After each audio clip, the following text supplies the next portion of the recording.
All right, so the LS engine's going together, and it's time to get some lifters. I bought a box of brand new lifters. These are actually cheaper than the LS7 lifters, and that's kind of something I want to talk about today. Everybody's running out and buying LS7 lifters for their LS engine, and a lot of people don't realize those LS7 lifters are the exact same lifters they used to use in the old 350s, the Vortec 350s at the end of production, and the LT1s. I've got a handful of lifters here out of a buddy's LT1. He put all new lifters in it, and he didn't want the old lifters, and I said, I will take those. Reason being, and this is secondhand information, I don't know if it's true or not, but somebody was saying that they used to work for the company that built Chevy's lifters for the 350s. And he said that back in about 2007, 2008, Chevy came to the company and said, we need you to make the lifters cheaper.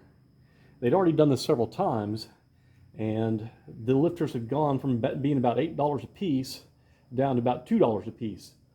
Oh, getting some good gunk out of there. And whenever they wanted to get below $250 a lifter, the company said, we can't do that, and just told Chevy, I'm sorry, we can't support that. You're going to have to go on. We'll have to, we're going to lose the contract, but that's what it is. And so Chevy moved production of their lifters overseas, supposedly to China now. And I wouldn't, there's so much AC Delco's parts that are made in China now, it wouldn't surprise me. And if you didn't know, GM sells more cars in China than they do in the US nowadays. But the Chinese companies immediately went cheap and started putting cheap needle bearings under the roller. And so that's why we're starting to see more and more lifter failures, is because they're using cheap needle bearings. Now, the old Vortex had the better lifters in them. And so if you go to the junkyard and pull a set of lifters, roller lifters out of a Vortex engine and clean them up, they're going to be more reliable than the brand new LS7 lifters that you're paying $200 for. You can get a set of these at the junkyard for a couple bucks.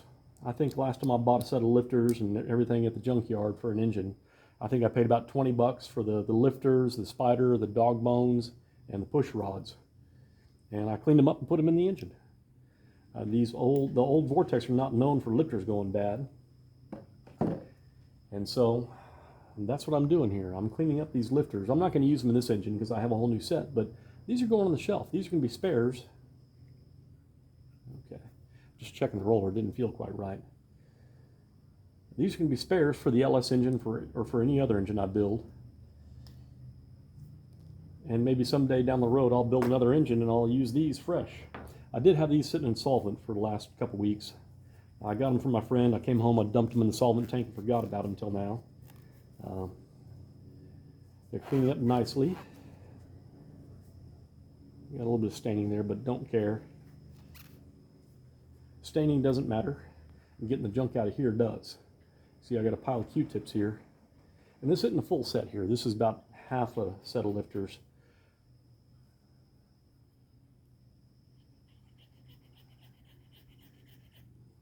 He actually had a problem in his engine that trashed his engine and trashed a couple of the lifters. The lifters didn't go bad, as far as I know. I think it was something else.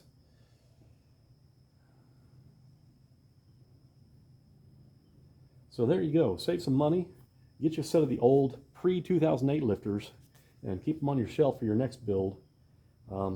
These cam motion lifters I bought for about $150, and being from an aftermarket company, they should be better than the GM ones that are being made in China. I imagine these may be made in China too. As a matter of fact, I probably suspect it. Hopefully it's by a better company. We'll see if we have any lifter problems.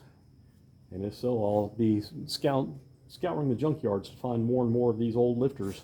The Vortec 350s are still out in the junkyards in good numbers, so nab them while you can. Anyways, thanks for watching.